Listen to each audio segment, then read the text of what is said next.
ប្រភេទនៃអ្នកទិញដែលខ្ញុំនឹងលើកយកមកបង្ហាញនៅពេលនេះបាទទីមួយគឺជាប្រភេទអ្នកដែលមានលុយប៉ុន្តែគាត់តែងតែនិយាយថាគាត់អត់ត្រូវការគាត់អត់ចង់ទេបាទសម្រាប់ការទិញរបស់អ្វីមួយបាទអញ្ចឹងប្រភេទអ្នកដែលមានលុយហើយគាត់តែងតែនិយាយអញ្ចឹងគឺជាអ្នកដែលគាត់បានគិតលំអិតបាទមុននឹងទិញអ្វីមួយថារបស់នោះពិតជាមានប្រយោជន៍សំខាន់ដែលគាត់យកមកប្រើប្រាស់ដើម្បីជាប្រយោជន៍ឲ្យគាត់បានគាត់ទិញបាទអញ្ចឹងប្រភេទអ្នកដែលតែងតែនិយាយអញ្ចឹងគឺជាមនុស្សដែលអាចសល់លុយច្រើនបាទអញ្ចឹងបងប្អូនអាចសិក្សានិងគិតឲ្យបានច្រើនមុននឹងយើងទិញរបស់របរអីមួយជៀសវាងយើងទិញហើយគឺអត់បានផ្ដល់ផលប្រយោជន៍ពេញលេញឲ្យមកយើងទេហើយយើងខាតលុយហើយទិញយកមកទុកដូចជារបស់វាអត់មានត្រូវទិញផងយើងចេះតែទិញបាទដោយសារតែយើងឃើញភ្លាមយើងចង់ទិញភ្លាមតែអត់មានគិតថាវាពិតជាមានប្រយោជន៍ដល់យើងឬអត់បាទហើយប្រភេទមួយទៀតជាអ្នកដែលគាត់ឃើញហើយគាត់ចង់ទិញហើយក៏គាត់មានលុយទិញដែរបាទអញ្ចឹងជាប្រភេទអ្នកដែលគាត់អាចរកចំណូលបានដែរប៉ុន្តែ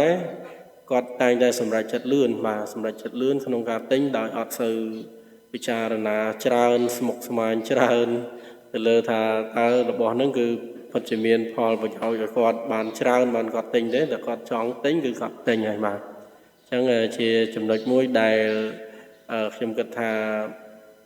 គួរតែកែតម្រូវដែរសម្រាប់លក្ខណៈឬក៏ការសម្រេចចិត្តលឿនក្នុងការទិញ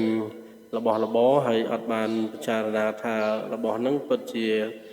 គួរតែទិញហើយពិតជាផ្ដល់ផលប្រយោជន៍ឲ្យយើងបានល្អបាទនៅពេលដែលយើងបានចំណាយប្រាក់កាសទិញរបស់នោះបាទហើយប្រភេទមួយទៀតគឺជាអ្នកដែលបាទគាត់ចូលចិត្តទិញតែម្ដងហើយគាត់អត់មានលុយទិញទេបាទអញ្ចឹងជាប្រភេទដែលយើងមិនគួរ